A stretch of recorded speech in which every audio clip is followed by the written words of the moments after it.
Perusahaan sawit raksasa Korindo mengelola lahan di Papua lebih banyak dari perusahaan sawit lainnya.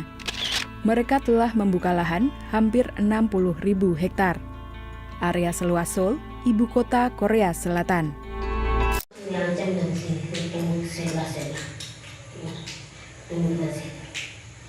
Pakai tangan saja.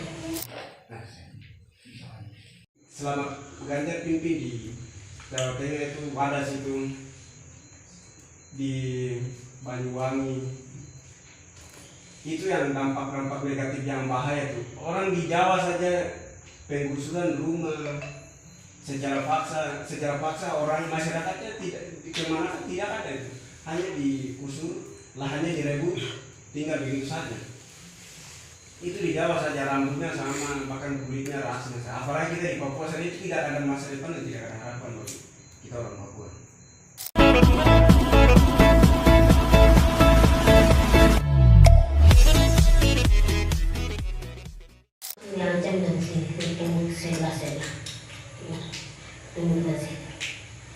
Pakai tangan saja.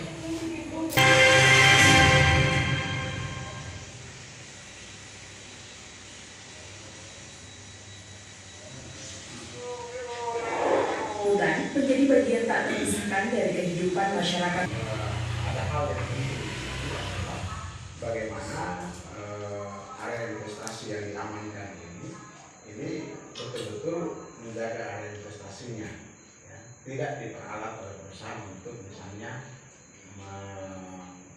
menghalang-halangi masyarakat yang menuntut hak mereka.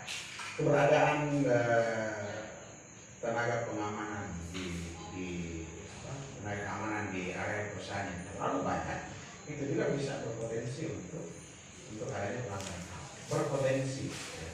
Jadi ini bisa kita lihat misalnya dari beberapa kejadian saat Sejahtera di pelayan, tapi ini tidak ada sampai 2020. Dalam tanggapan tertulis, Korindo mengatakan telah memberikan 14 juta dolar Amerika dan mendapat untung dari hubungan dekat dengan militer demi kepentingan bisnisnya. Laporan itu merekomendasikan FSC untuk melakukan disasosiasi dengan Korindo, tapi mereka memilih untuk mempertahankannya. The board of FSC. Di Indonesia, kebakaran lahan hampir terjadi setiap tahun, mengirimkan asap tebal ke area sekitarnya, termasuk negara tetangga, menyebabkan masalah kesehatan dan mengeluarkan karbon dioksida ke atmosfer. Jika Korindo melakukan pembakaran lahan, mereka telah melanggar hukum. Di mana penggunaan api dalam pembukaan lahan itu adalah hal yang terlarang. Itu adalah melanggar hukum baik undang-undang lingkungan hidup maupun undang-undang perkebunan. Nah, dari hasil ini kami mintakan kepada penegak hukum untuk melakukan tindakan yang signifikan terhadap perusahaan ini. 20 lebih lah menit. Nah itu peristiwanya saya kalau kita coba kasih di aplikasi itu. Mana? Ya sudah kakak. Nah, di peristiwa pertama yang saya lihat itu dalam video itu yang saya lihat ada di situ terjadi manipulasi.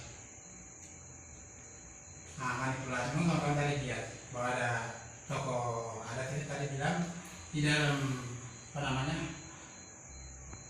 di dalam perizinan itu terjadi manipulasi. Nah, itu salah. Setiap orang pasti ada salah. Dan itu bukan manusia tanah, tapi memang sudah alam. Karena alam kita di daerah situ sudah terbentuknya seperti itu. Jadi kita orang-orang yang di bawah itu suku situ itu memang kehidupan kita tergantung pada tanaman itu saja. Nah, itu tadi kita lihat di frame yang kedua itu tanaman sagu itu mengalami kerusakan, tidak hanya alam tapi itu juga. Itu yang saya lihat di frame yang kedua. Yang ketiga perluasan lahan secara ilegal. Nah, ini yang coba tadi saya sampaikan di awal bahwa ada pembakaran lahan. Pembakaran lahan, mungkin kawan-kawan tadi juga sudah lihat di video bahwa ada pihak-pihak dari pihak-pihak luar yang mereka menyoroti ke perusahaan tadi. kawan-kawan dapat lihat bahwa ada pihak-pihak luar yang mereka menyoroti ke perusahaan. Kalau perusahaan ini melakukan perluasan lahan secara ilegal dengan cara pembakaran lahan. Salah satunya Green Space tadi. Itu saya tidak bisa bilang ini salah lahan. Misal perusahaan itu sudah izin di salah satu masyarakat adat. Misal saya punya adat itu, saya punya marga kasih tanah adat untuk perusahaan. Tapi kalau dia masuk ke saya itu, dia akan semena-mena untuk nanti jalan di kawan-kawan yang segala tanpa dia konfirmasi ke sana dulu. Nah itu yang mereka pakai. Dan yang kasus yang tertimpa pada saudara almarhum Marius Veteran itu seperti begitu. Jadi lahan yang perusahaan kuasa itu di sebelah jalan, punya milik tetangga. Sedangkan dia itu ada di sebelah jalan dan dia punya kebun itu ada di pinggir jalan. Sedangkan perusahaan waktu itu buka jalan masuk di tengah-tengah dan tiba-tiba dia ini mau menghadang. Lalu dia menghadang alat berat itu, lalu pihak perusahaan itu komunikasi ke pihak kepolisian, karena pihak kepolisian juga siaga satu deh mereka datang. Sebenarnya dia ini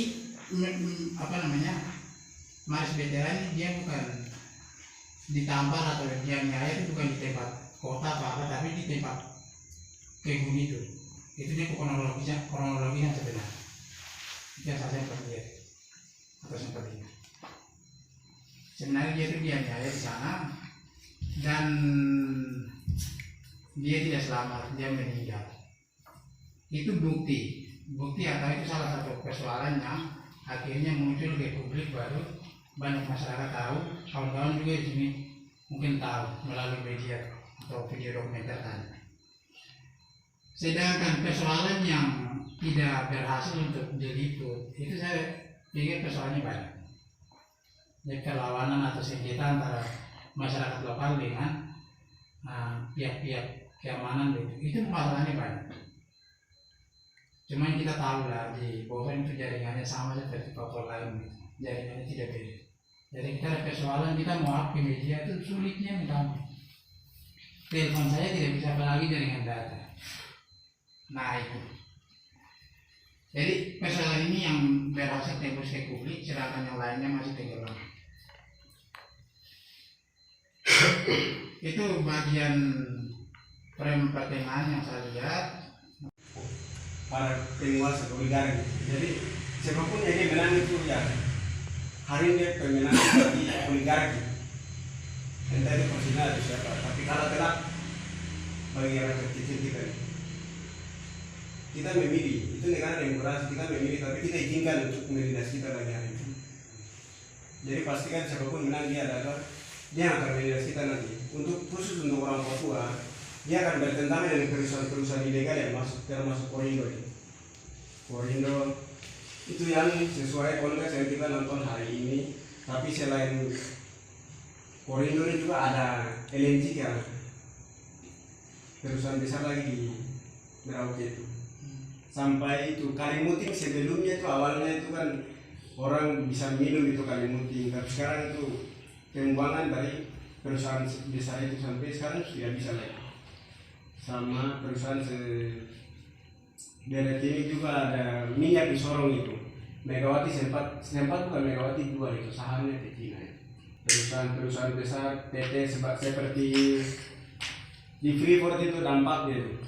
Itu Freeport sebelum masuk itu tahun 1970 lebih ada 6 itu kan penandatanganan Freeport kontrak karya itu.